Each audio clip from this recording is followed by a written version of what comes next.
Então, boa noite a todos, a graça e a paz de Jesus, aos irmãos. Bem-vindos os nossos visitantes, convidados. Nós estamos no terceiro encontro de 8 planejados, tratando deste assunto espiritualidade no mundo do trabalho. É o Fórum Segunda Opinião, o Fórum de Reflexão Bíblica e Teológica da Igreja Batista de Água Branca. Eu queria, ao tempo das boas-vindas, convidar você a um momento de oração. Vamos pedir a Deus que abençoe essa nossa noite. Deus, nosso Pai bendito, te damos graças pela Tua presença, pelo Teu favor, pela Tua graça, pela Tua mão que está sobre nós. E consagramos a Ti mais uma vez as nossas mentes, os nossos corações, para que possamos conhecer, discernir a Tua vontade para as nossas vidas. Pedimos-te que, pelo Teu Espírito Santo, nos dês o entendimento da Tua vontade e a coragem para obedecê-la. Pedimos-te assim em nome de Jesus. Amém. Espiritualidade no mundo do trabalho é o nosso terceiro encontro. O primeiro encontro nós falamos sobre o redescobrimento da espiritualidade no mundo do trabalho. Qual foi o processo dentro do qual, ou a partir do qual, a espiritualidade como valor se perdeu e como foi redescoberta e como está hoje esse tema inserido na realidade do mundo corporativo e do mundo do trabalho. O segundo encontro foi sobre o conceito de espiritualidade. O que se entende quando se fala em espiritualidade no mundo do trabalho, qual é o conteúdo desta expressão espiritualidade. Os 2 primeiros encontros estão disponíveis na íntegra em o nosso site www.ibab.com.br. O redescobrimento da espiritualidade, o conceito de espiritualidade, e hoje o nosso terceiro encontro é o uso da espiritualidade ou do conceito ou do valor espiritualidade no mundo do trabalho. Como as empresas e seus gurus usam o conceito de espiritualidade. 3 usos, pelo menos na minha opinião e na minha pesquisa: proselitismo, performance e praxis. Primeiro, o proselitismo, conceito de espiritualidade usado a serviço da religião. E este uso do conceito de espiritualidade a serviço da religião é que estou chamando de proselitismo. O que é proselitismo e o que é um prosélito? De acordo com Roais, proselitismo é atividade ou esforço de fazer um prosélito. Prosélito é aquela pessoa que foi atraída e que se converteu a uma religião, uma seita, uma doutrina. Então, o proselitismo no mundo do trabalho é o esforço para atrair pessoas à sua religião. Então, quando você fala em espiritualidade no mundo do trabalho, com essa perspectiva do proselitismo, na verdade, você não está falando de espiritualidade no mundo do trabalho. Você está falando de evangelização no mundo do trabalho. E isso faz com que eu traga esse recorte mais para nós, que temos uma tradição cristã evangélica, a nossa maneira de compreendermos negócios e missão. Negócios versus missão. Negócios para financiar a missão. Negócios como campo para a missão. E negócios como disfarce para a missão. Explico. Negócios versus missão. Algumas pessoas pensam: eu gostaria muito de servir a Deus, mas eu não posso porque eu tenho que trabalhar. Eu estou tão absorvido no meu trabalho secular que eu não posso servir a Deus. É esta perspectiva de que a atividade profissional compete com a missão, o que seria o servir a Deus. Isso eu estou falando dentro da nossa cultura de recorte religioso evangélico. O que eu ouço do lado de cá da mesa quando estou aconselhando ou ouvindo profissionais cristãos em conflito com esse tema de espiritualidade. Geralmente o conflito passa por aí. Estou tão absorvido com minha carreira profissional, com a minha atividade de trabalho, que eu não consigo fazer missão, eu não consigo servir a Deus. Então é negócios versus missão. Segunda possibilidade é negócios para financiar a missão. É mais ou menos o seguinte: eu, como cristão, trabalho, ganho dinheiro no meu trabalho de segunda a sexta e dou dinheiro na igreja para que as pessoas que estão servindo a Deus possam fazer a missão. Então eu ganho dinheiro para financiar a missão. A terceira possibilidade é negócios como campo para a missão, que é justamente o que nós estávamos falando no começo, que no ambiente do trabalho você quer evangelizar pessoas para que elas se convertam e venham participar da sua comunidade religiosa. Em outras palavras, você não quer espiritualidade no mundo do trabalho, você quer tirar as pessoas do mundo do trabalho para que elas possam viver a espiritualidade dentro da igreja. Então, o mundo do trabalho é apenas o campo missionário, onde você vai evangelizar pessoas na perspectiva de que elas se convertam ou sejam convertidas. E 4, negócios como disfarce para a missão. Esse aqui é interessante, porque houve uma onda missionária em que, por exemplo, uma pessoa ia para a África como engenheiro agrônomo, mas na verdade não exerceria a função da agronomia. Ia para a África para ser missionário, mas para conseguir um visto, para sair do país, então dizia: eu vou para exercer a minha atividade profissional, mas era só de fachada. É um profissional de mentirinha, porque na verdade por trás do profissional de mentirinha está um missionário trabalhando para converter pessoas e trabalhando dentro da perspectiva religiosa. Eu estou a serviço da minha religião em outro lugar, e para chegar nesse outro lugar eu vou disfarçado de profissional. Então são essas as 4 perspectivas, e são 4 perspectivas proselitistas e que não dão conta do que nós estamos falando de espiritualidade no mundo do trabalho. A segunda forma de se usar o conceito de espiritualidade no mundo do trabalho, eu chamei de performance, a espiritualidade a serviço do capital. Porque acredito que é a lógica capitalista e a estrutura de mercado capitalista e a estrutura empresarial debaixo dessa lógica capitalista que vai gerar uma demanda e uma necessidade do resgate da espiritualidade no mundo do trabalho. Selecionei algumas declarações e algumas percepções que julguei interessantes.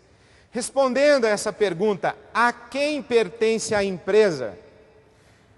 Jack Welch respondeu o seguinte: a empresa pertence aos acionistas. Eles são os donos dela. Eles a controlam, é assim que é e assim é que deve ser.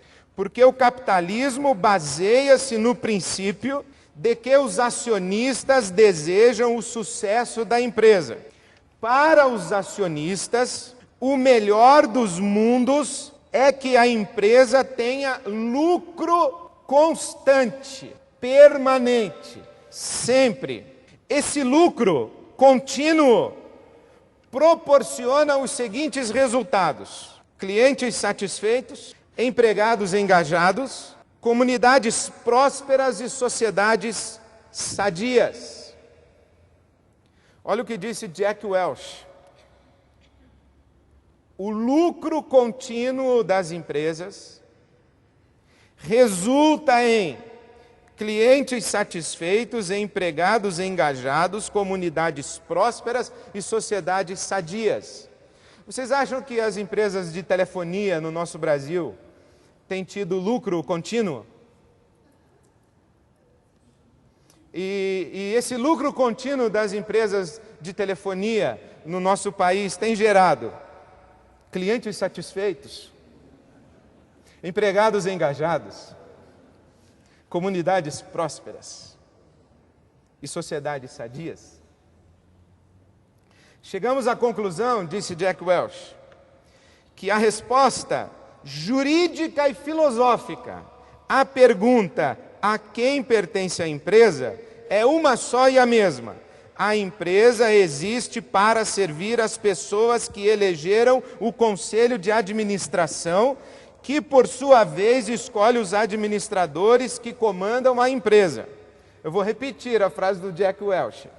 A empresa existe para servir as pessoas que elegeram o conselho de administração. A empresa existe para servir aos seus proprietários, que ele chamou aqui de acionistas. A empresa existe para servir os seus proprietários, e o melhor dos mundos para os proprietários é que a empresa tenha lucro. A empresa existe para o seu dono. Jack Welch, revista Exame, outubro de 2006. Não é tão antigo. Eu gostaria de saber se ele mudou de ideia. Acho que não. Mas o Jack Welch, que é considerado o guru dos gurus, ele vai vincular a existência da empresa ao lucro e vai vincular a existência da empresa ao serviço aos seus proprietários. Por isso é que é interessante essa pesquisa do Instituto Vox Populi sobre a missão da empresa. 93% dos brasileiros entrevistados disseram que a missão da empresa é gerar empregos e agregar valor à sociedade. 82% dos presidentes de empresas entrevistados responderam que a missão da empresa é dar lucro. Eu acho interessante. 93% dos brasileiros entrevistados, não sei se eu erro na minha avaliação, 93% dos trabalhadores dizem que a missão da empresa é gerar empregos e agregar valor à sociedade. 82% dos presidentes dizem que a missão da empresa é dar lucro. Eu acho uma resposta que, na melhor das hipóteses, não faz sentido. Na pior, é bem estúpida. Porque seria o mesmo que responder que a missão ou a razão de ser do ser humano é respirar. É verdade que, se não respirar, o ser humano morre, mas o ser humano não vive para respirar. Não é para respirar que você está vivo. Se você não comer, se você não se alimentar, você morre. Mas você não existe para comer. Há controvérsias, algumas pessoas talvez acreditem que sim. Mas, em tese, você não existe para comer. Você come para existir. Você tem lucro para sobreviver, mas você não existe para ter lucro. Mas essa é uma lógica do capital. Qual é a lógica do capital? Gerar mais capital. Qual é a lógica da empresa? E aí eu quero citar o Adam Smith. Ele diz assim: não é da benevolência do açougueiro, do cervejeiro ou do padeiro que esperamos o nosso jantar, mas da consideração que eles têm pelo seu próprio interesse. Dirigimo-nos não à sua humanidade, mas à sua autoestima, e nunca lhes falamos das nossas próprias necessidades, mas das vantagens que advirão para eles. Ninguém, a não ser o mendigo, sujeita-se a depender, sobretudo, da benevolência dos seus semelhantes. O que ele está dizendo? Por que é que você acha que o padeiro levanta às 3 horas da manhã para fazer o pão? Porque ele gosta de você? Porque ele pensa assim: o Antônio, ele vai passar aqui antes do trabalho, e seria tão bom se ele tivesse um pãozinho quentinho. Você acha que o padeiro pensa assim? O que o Adam Smith está dizendo é o seguinte: que não é da benevolência, da boa vontade, que o ato do trabalho não é um ato de solidariedade, não é um ato de compaixão, não é um ato de fraternidade, é um ato de puro egoísmo. E que o trabalhador está correndo atrás dos seus próprios interesses. E que essa é a lógica do mercado. Quanto mais eu corro atrás dos meus interesses, mais eu prospero. E quanto mais eu prospero, mais eu gero riqueza. E quanto mais eu gero riqueza, mais riqueza existe para ser distribuída. E quanto mais riqueza existe para ser distribuída, mais riqueza coletiva existe. Verdade? Mentira. Por quê? Porque há uma contradição nessa compreensão lógica. Se o que motiva o trabalho é o egoísmo, o que garante que o resultado do trabalho será tratado com altruísmo?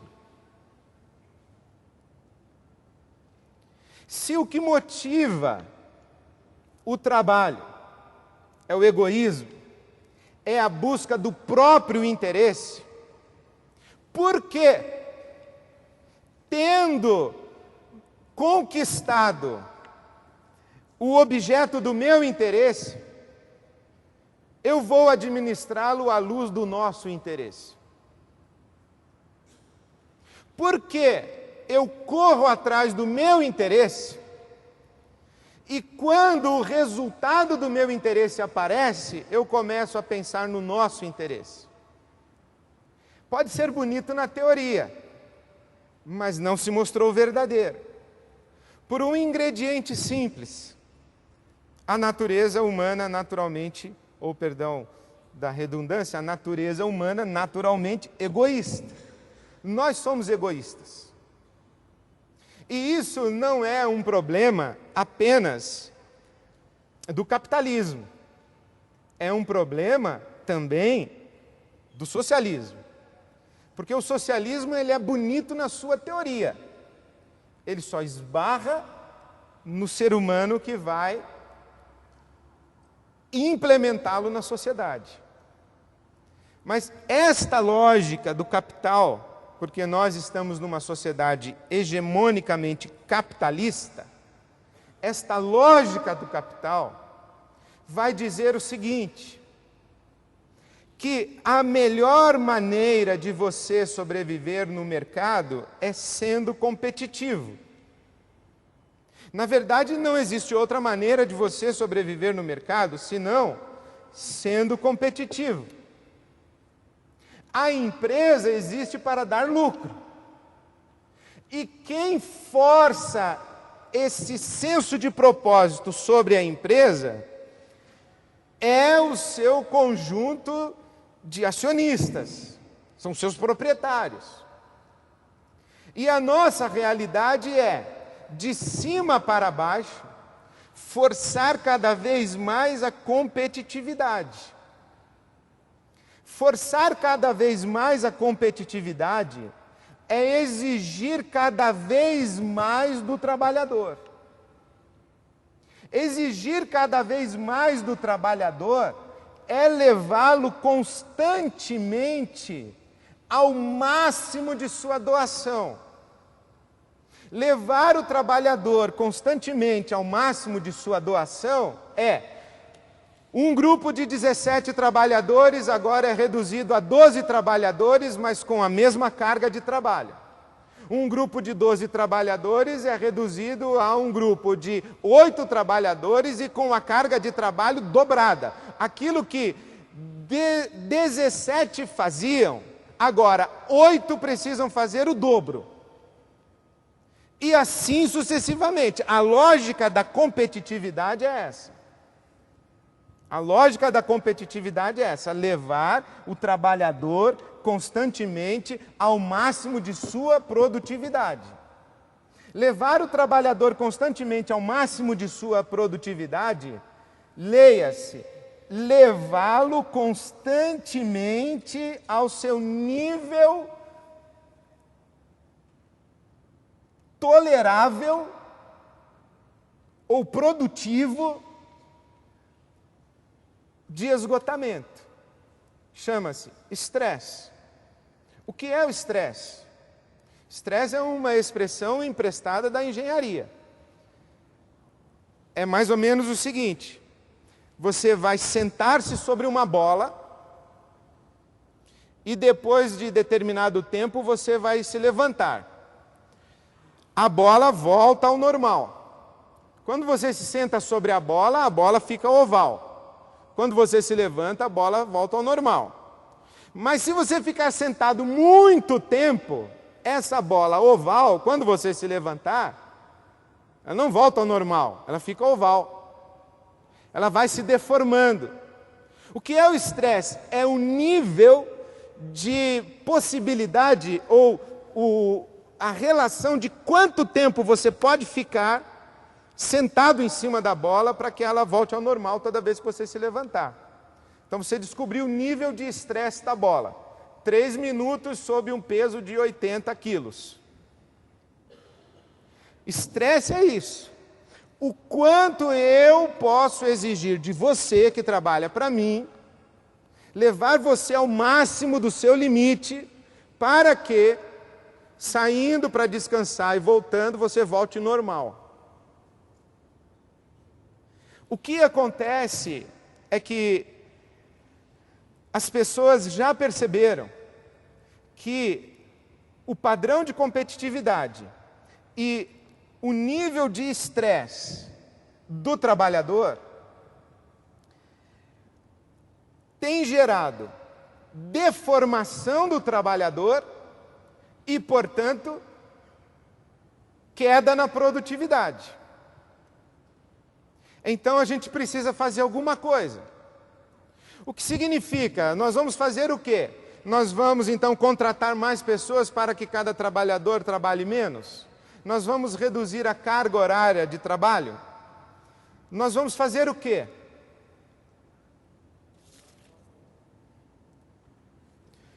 Nós vamos dar um jeito dele trabalhar feliz. Porque funcionário feliz dá lucro. Essa é a capa da revista O Exame. Funcionário feliz, lucro maior. Interessante, né? Olha isso que interessante. Rentabilidade das empresas, as melhores empresas para você trabalhar. Rentabilidade das 500 maiores, 12,4%. Das 150 maiores, 17,2%. Das 10 maiores, 20,7%. Está hoje sendo tratado de maneira científica quociente de felicidade do trabalhador. Por quê? Porque o acionista gosta de você, porque ele respeita a sua família. Não, porque você feliz dá mais lucro. Essa é a lógica da espiritualidade a serviço do capital. Eu estou dizendo que toda empresa que busca a melhor qualidade do seu ambiente de trabalho, que busca a melhor qualidade de vida de seu trabalhador, está agindo com a lógica capitalista e raciocinando simplesmente que funcionário feliz dá lucro ou dá mais lucro? Não, não estou dizendo isso. Mas ainda estou procurando as empresas que não seguem essa lógica. Terceiro, a espiritualidade a serviço do humano, que vou chamar de praxis. Quem vai para o céu? Essa senhora à minha direita é quem é? A Madre Teresa. No caso, ela já está no céu. Ela não vai. E o senhor à minha esquerda? Ted Turner, o fundador e dono da CNN. Coloquei isso aí porque ouvi um fato muito interessante sobre o Ted Turner. Num programa de entrevistas, num talk show, ele anunciou que sua empresa, ou seu conglomerado de empresas, faria uma doação de $1 bilhão às Nações Unidas.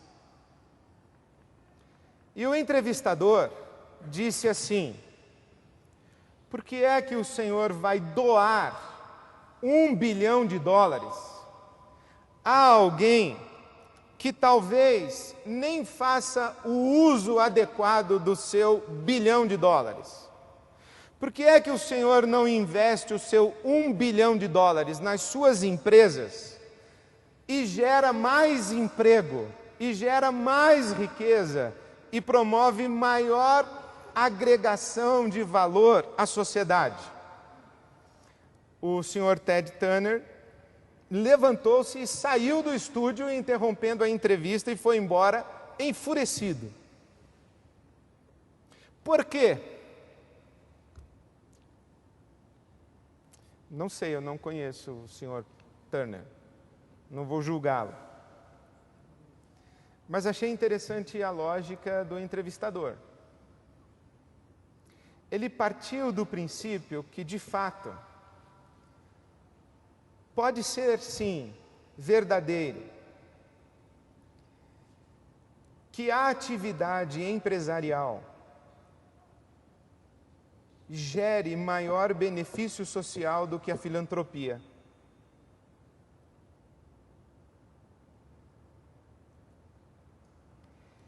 E não é interessante que, se nós pensarmos, guardadas todas as proporções, eu não quero fazer juízos de valores,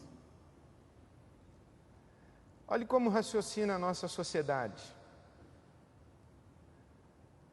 Madre Teresa de Calcutá é um exemplo de piedade, é Nobel da Paz. Mas o Bill Gates é recebido em público com torta na cara. Mas se nós pensarmos em termos de contribuição para desenvolvimento social, quem fez mais, Bill Gates ou a Madre Teresa?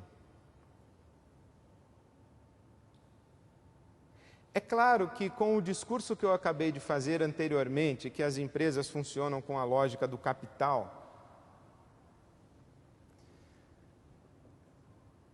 É difícil a gente acreditar que um empresário e que uma empresa podem estar a serviço do humano. Mas me parece que esse é o nosso sonho e é o que justifica um fórum de debate como esse aqui. Conhecem essa senhora? Foi presa em dezembro de 1955. Além de ser presa, pagou uma multa de $10.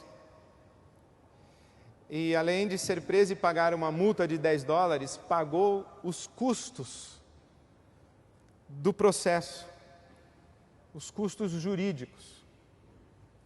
Esta senhora chama-se Rosa Parks. Seu crime foi recusar-se a dar o seu assento a um homem branco num ônibus no Alabama em 1955. Porque naquela época os negros não poderiam sentar-se se houvesse um branco em pé. Rosa Parks estava sentada e aquele homem branco exigiu que ela se levantasse. Ela disse: não, eu vou sentada, o senhor vai em pé. Se a senhora continuar sentada, a senhora vai presa. Ela falou: pois eu vou presa. E digo mais, a partir do momento em que eu for presa, nenhum negro mais vai trabalhar de ônibus. E de fato, Rosa Parks foi presa e durante 385 dias, mais de um ano, os negros foram trabalhar a pé ou arrumaram outro transporte. As empresas de ônibus foram obrigadas a rever a sua prática e isso deflagrou um movimento nos Estados Unidos de boicote dos negros, não apenas às empresas de transporte, mas aos restaurantes, aos cinemas, aos bares, às casas de show. Em todo lugar em que um negro não fosse tratado com a dignidade de um branco, haveria boicote. E isso foi deflagrado porque esta senhora, Rosa Parks, sentada num ônibus, disse: eu venho trabalhar já não sei quantos anos, em pé, mas hoje eu vou trabalhar e no caminho eu vou sentada. Isso é o que Cassiano Florestan chama de praxis. É uma ação reflexiva, uma ação criativa, uma ação libertadora e uma ação radical. É praxis. Diferente de prática. Prática é aquilo que você faz sem pensar, do jeito que lhe ensinaram e sempre igual, e que mantém a situação do jeito em que a situação está. Isso é prática. Fazer a mesma coisa do mesmo jeito e sem saber direito por quê. Isso é prática. Eu vou trabalhar todo dia no mesmo ônibus e quando um branco chega eu me levanto. É prática. Um belo dia essa mulher disse: por que é que eu preciso me levantar? Eu não vou me levantar. Não, mas todos os negros se levantam, mas eu não sou igual a todos os negros. Ou até hoje eu fui igual a todos os negros, mas a partir de hoje eu não serei mais igual a todos os outros negros. Eu não vou levantar. E isso deflagra um movimento de libertação e radical, que faz com que a realidade comece a funcionar de um outro jeito. o que Hannah Arendt vai dizer que faz surgir o novo. A Hannah Arendt pega o conceito de praxis e ela traduz nestas 3 palavras: labor, trabalho e ação. Labor é aquilo que a gente faz para a nossa sobrevivência. Trabalho é aquilo que a gente faz usando a nossa criatividade. E ação é aquilo que a gente faz e que faz surgir o novo. Praxis. Exemplo. Eu fui chamado por um grupo de pessoas para um projeto de espiritualidade numa empresa. E perguntei aos acionistas: o que é que vocês estão pensando quando falam sobre um projeto de espiritualidade dentro da empresa? Eles disseram: nós gostaríamos de evangelizar os nossos colaboradores, gostaríamos de organizar grupos de estudo bíblico e de oração e dar uma atenção aos nossos colaboradores que são cristãos. O que é essa resposta? A espiritualidade a serviço da religião. Falei, bom, mas não é isso que entendo ser espiritualidade no mundo do trabalho. Por exemplo, uma usina de cana-de-açúcar no interior do estado de São Paulo, que quer um projeto de espiritualidade. Não basta organizar os seus colaboradores para grupos de oração e de estudo bíblico. É preciso pensar no boia fria. É preciso pensar se o filho do boia fria está condenado a ser boia fria. É preciso pensar no IDH da região, no Índice de Desenvolvimento Humano da região. Aquela cidade, qual é a estrutura daquela cidade? Como se faz educação, como se faz o cuidado da saúde, como se faz habitação naquela cidade que praticamente gira ao redor de uma usina de cana-de-açúcar.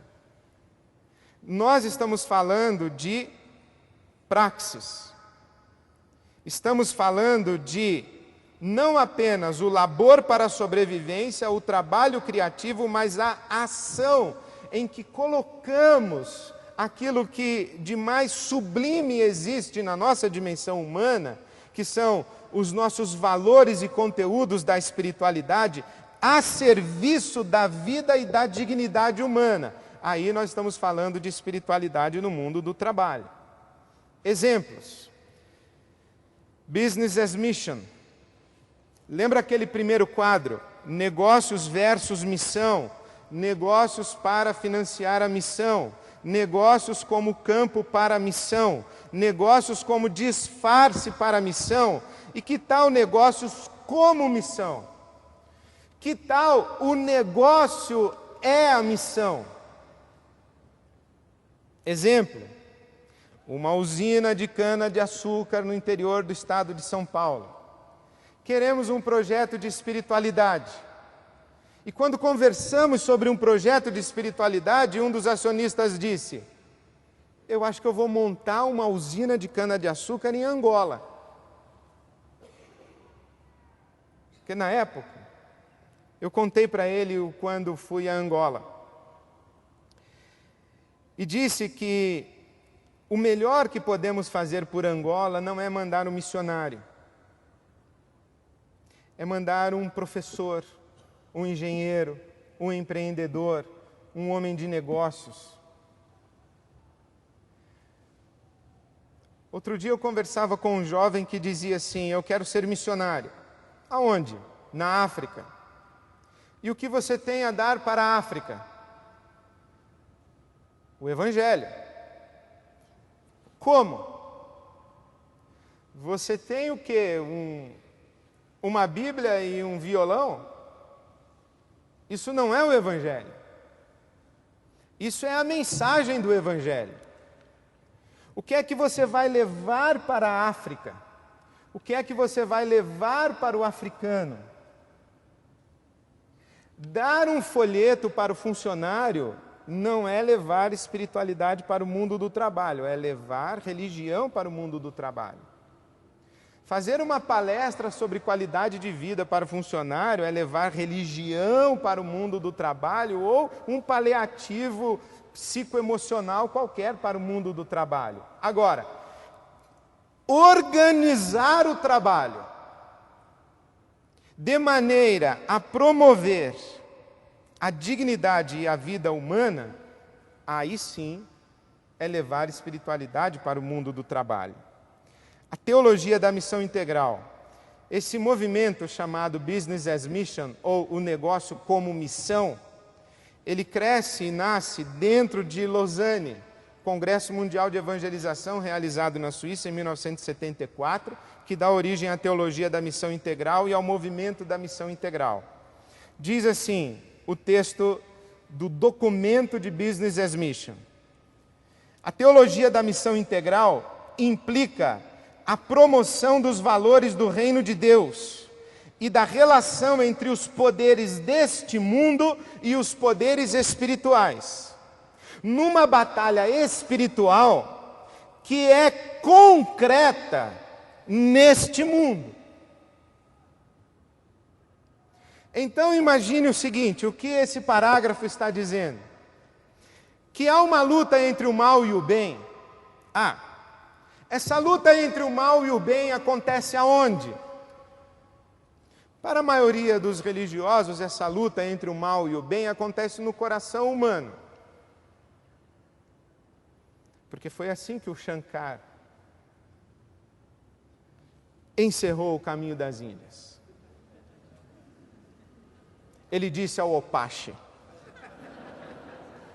Opache, o bem e o mal precisam estar sempre juntos, para que você escolha entre o bem e o mal. É bonito. Shankar.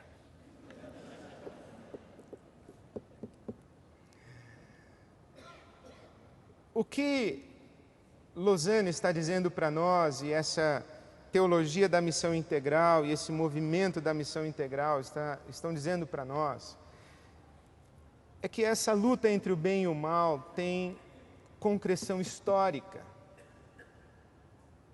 Não está só no coração do ser humano, está na estrutura social que o ser humano gera.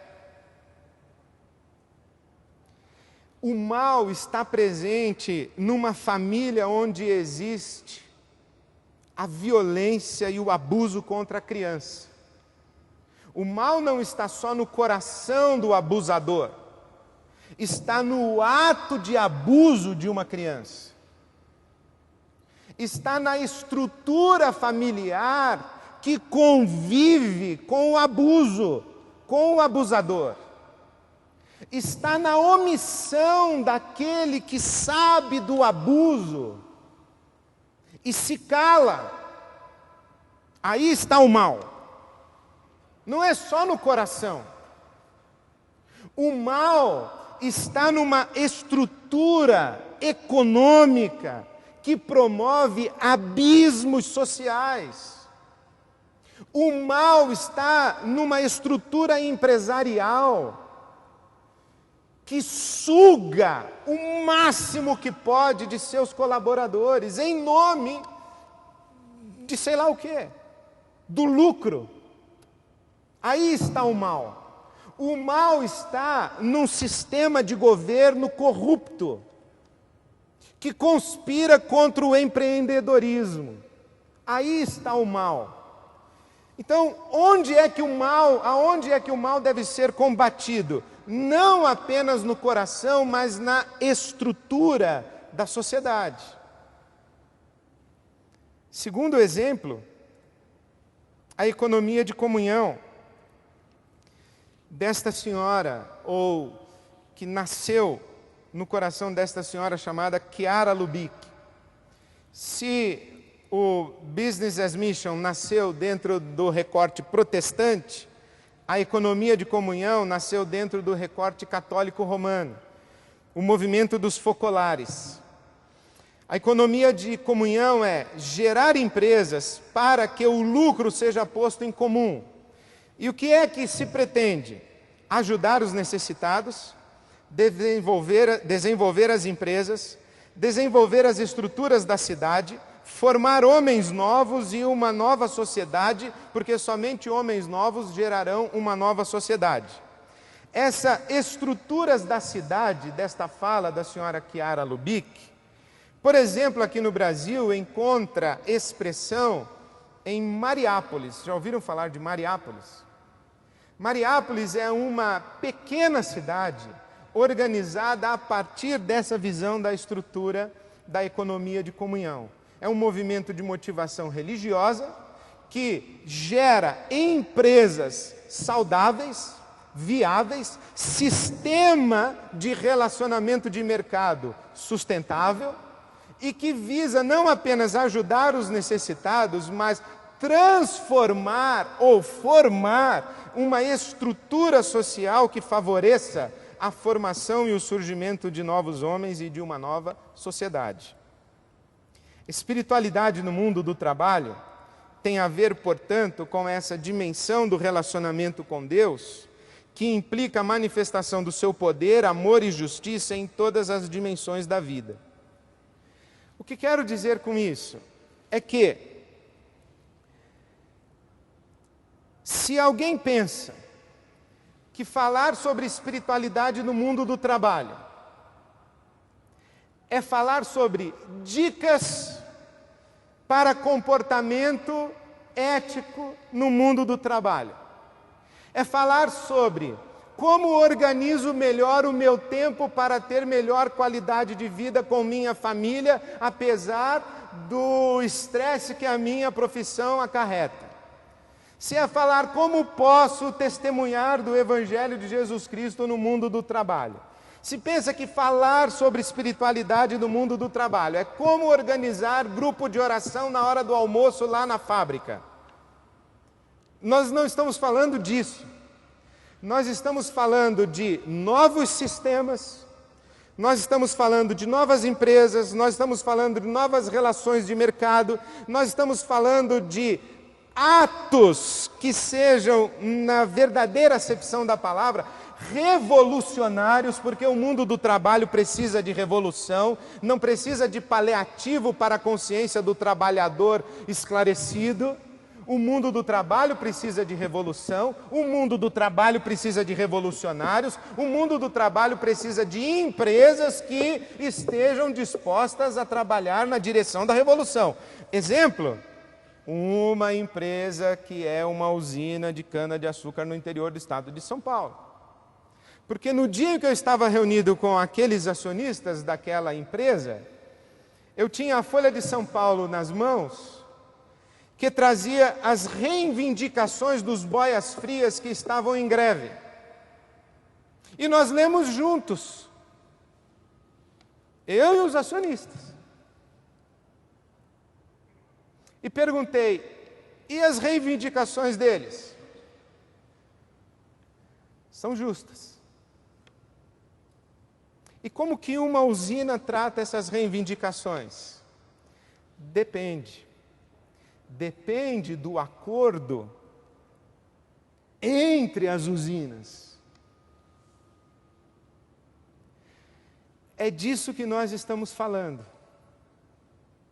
Nós não estamos falando de um comportamento ético individual no mundo do trabalho.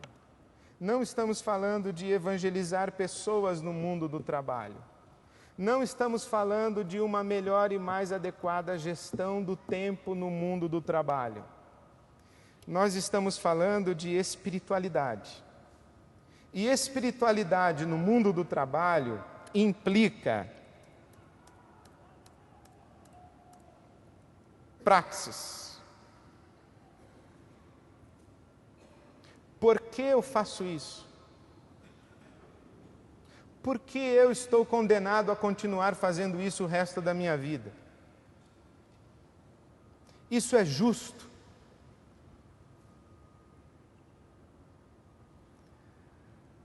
Será que eu tenho coragem de me rebelar contra isso? E se eu tiver coragem de me rebelar contra isso, será que não terei que andar de ônibus? Ou será que não terei que andar a pé? E se eu tiver coragem de me rebelar contra isso, será que eu não vou ser preso?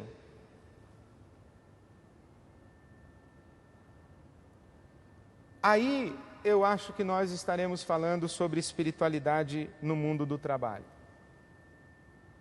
Menos que isso, nós estamos falando sobre placebos religiosos para atenuar a crise de consciência do profissional cristão no mundo do trabalho. A esse papel, nós não nos prestaremos. Mas a refletir sobre praxis, uma ação reflexiva, criativa, libertadora e radical, a partir da nossa atividade profissional, das nossas relações empresariais e comerciais e das nossas relações de mercado, aí sim eu penso que vale a pena uma discussão sobre a espiritualidade no mundo do trabalho. Porque compreendemos espiritualidade como a manifestação do poder, do amor e da justiça de Deus no mundo do trabalho. Isso é falar sobre espiritualidade no mundo do trabalho. Ao uso da espiritualidade a serviço da religião, eu digo não. Ao uso da espiritualidade a serviço do capital, eu digo não. Ao uso da espiritualidade a serviço do humano, eu digo sim. E temos um longo caminho a percorrer para encontrarmos as aplicações práticas da praxis, motivada pela nossa experiência, pela nossa fé e pela nossa convicção cristã. Que Deus nos ajude, nos dê sabedoria e, honestamente falando, nos dê coragem, que é o de que vamos precisar. Amém.